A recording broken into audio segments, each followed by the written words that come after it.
Hello, everybody. Thank you for joining us for today's video. Today, we're going to talk about love bombing, which is kind of a characteristic trait of narcissism in some situations. So maybe we can differentiate when it's not and when it is. But specifically, it's kind of an act of these grandiose shows of affection and love that are meant to be manipulative in some kind of way.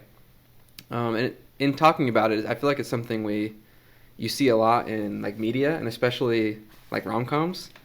And so we were talking about How to Lose a Guy in 10 Days specifically, which I think lots of us have seen. So the scene in question, Matthew McConaughey sends all these roses. Like, let's talk about it, and let's talk about love bombing.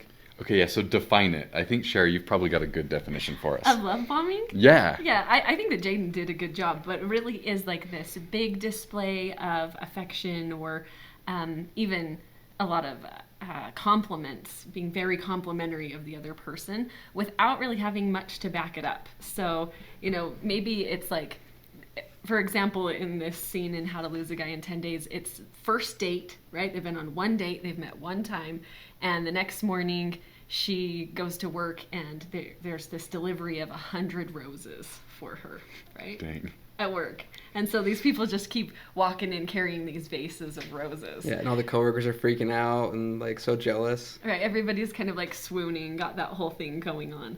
And Okay. this is like a really kind of a classic example of love bombing. You don't know the person very well, but suddenly there's this big gesture, this big display of affection that really, what is it based on? I mean, how many of you really have gotten like this big, huge show of affection after one date? Okay, so I'm going to totally interrupt.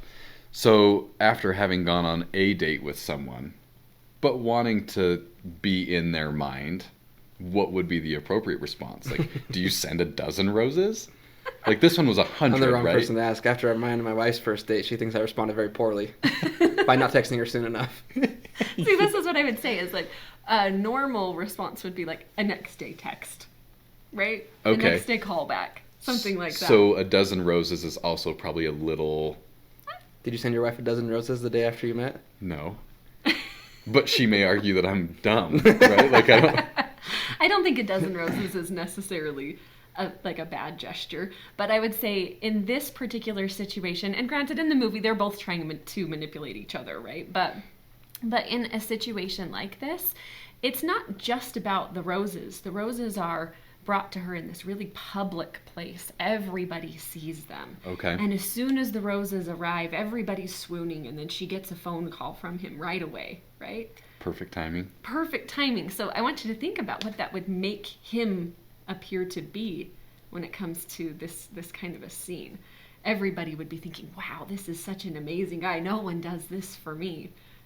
Right? Okay, so we're talking like over-the-top, elaborate displays of affection, gift-giving, compliments, all kinds of over-the-top, in-your-face, with you said little background, but it's like, maybe I don't know you, maybe it's early on in the relationship, yada, yada, yada. Yeah. Does that sound fair? Yeah. Making sure I've got it right? And I mean, using the movie as an example, there's like an ulterior motive, right? Because he knows that she has Knicks tickets, and he's trying to play it off like he doesn't know. But that's part of the intent, right? It's not because he's trying to show her affection. He's trying to get something out of her, specifically to go to the Knicks game with her. Okay. It's manipulative, right? Okay, I got you. It was actually really funny for me as we've been thinking about this topic this week. I actually think I dated a narcissist in college, and I didn't know. And I actually didn't even remember or think about it until we were doing some of the like prep work for this episode. I started thinking about this guy who I hadn't even really met him, and I just had like one little interaction with him, and he started showing up at my house repeatedly with like gifts for me. So like I remember one like Saturday I woke up and he was there to like take me on this big elaborate date. We'd had no plans, right? He just showed up at my house and he takes me on this big elaborate date and buys me all of these things and gives me roses. And the whole time he keeps telling me all of these things about what a wonderful person I am. How somebody who was with me would be so lucky to be with me. And I remember thinking that you don't even know me. What is this? It felt super weird to me. Ooh, interesting. But I didn't really recognize it as being something like love bombing until now. Yeah. But I can see how that, I don't know, if you're in a different headspace, that could be like sweep you off your feet, very charming. Right. Right. Luckily, you recognize this is kind of strange, but Well, I remember thinking that it felt like too good to be true, you know? And I think that that's one of the things that's important to recognize. If it feels too good to be true, it probably is, right? I don't know who really is going to be so elaborate to give you all of these gifts and all of these compliments when they don't really know you all that well, right? Could I also throw out there, and I'm open to you guys telling me that I'm off base here, that there might be situations where this is love bombing is something that happens even in the absence of narcissism. Sure. Like I'm thinking maybe like anxious attachment styles, right? So maybe I'm not narcissistic, but I am trying to find maybe a sense of self-value, and the way that I do that is by you telling me that I'm doing things right. So I send 100 roses, right? So maybe outside of narcissism, love bombing still exists. Would that be a fair statement? Absolutely. I think so. I think it also, in some situations, could maybe demonstrate like a lack of social skills or social awareness, right? A gap there where it's like, I don't know. I think for probably a lot of people listening, you hear this guy shows up at your house one morning without telling you, and he's going to take you on this big long date. They'd be like, well, that's just weird. You didn't plan anything. Like, what was he thinking? Why would you? You know what I mean? And I think for a lot of people, it'd be like, oh, common sense means if you're going to take someone on a date, you plan it out and you like get consent, right? So like not outside of even social, like a anxious attachment or social anxiety or narcissism, I think like a social skill deficit or like a social awareness deficit maybe too. Right. One of the things about this, though, is that sometimes we overlook those things because the person appears so charming, right? We're sort of like swept off our feet by them. They seem like they can talk so well and they appear so together. And so then when they're giving you attention like this, it does make you feel very, very special. And you overlook some of the things that really are odd about the interaction. Like, what the heck are you doing at my house on a Saturday morning when I'm sleeping? Okay, so let me ask this question, because we're obviously picking on a movie clip here. I think this is fun to see in Hollywood because they're also dramatic displays. And you kind of know it's going to have a happy ending. Absolutely, right? Especially if it's a rom-com. What might this look like on an everyday... Josh is an average Joe kind of guy, right? Like on an everyday level, what might this look like? Any thoughts? Yeah, I mean, I've seen this lots of times, especially with stories that different clients have told me.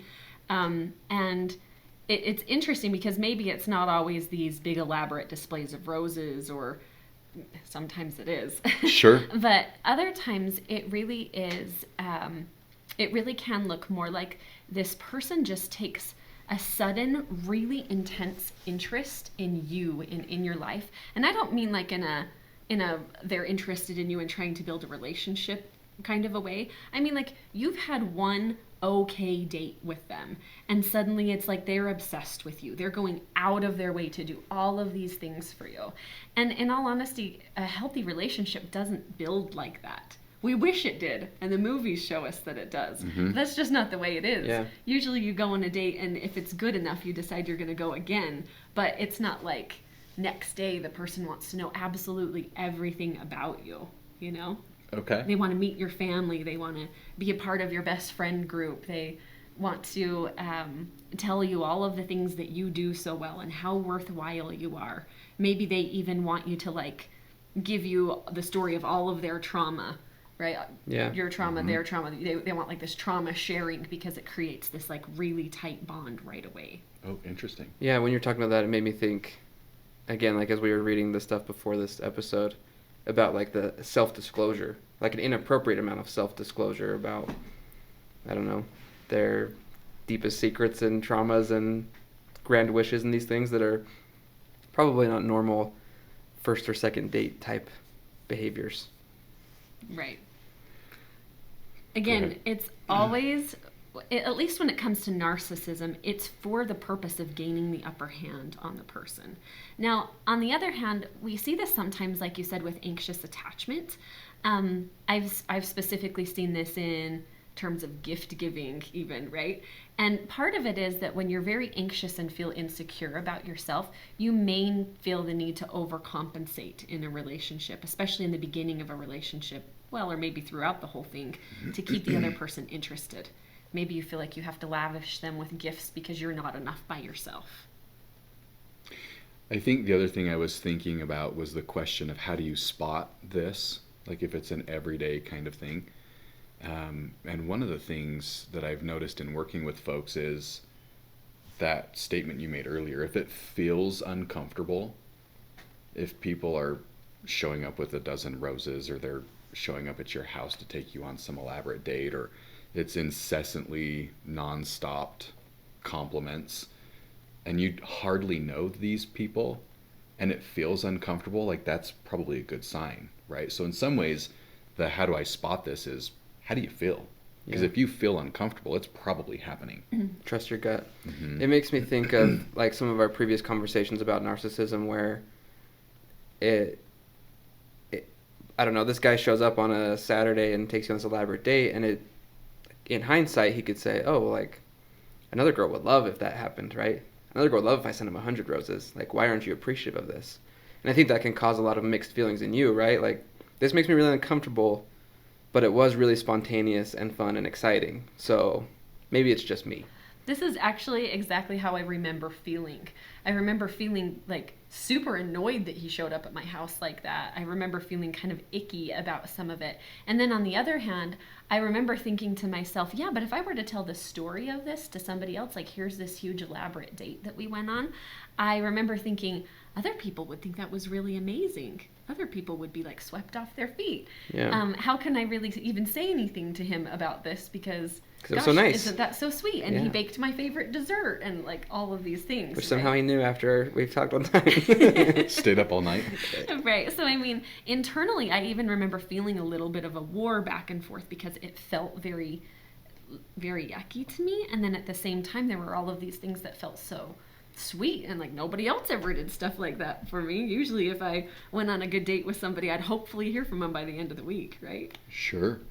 So let's say really quickly, this is maybe as the relationship goes on, right? So it's not the early, I mean, it still might be an early stage, but in the absence of narcissism, let's say as the relationship develops, you start to share like, hey, all of this stuff makes me uncomfortable, or maybe you don't say it, but you start to like try and pull away.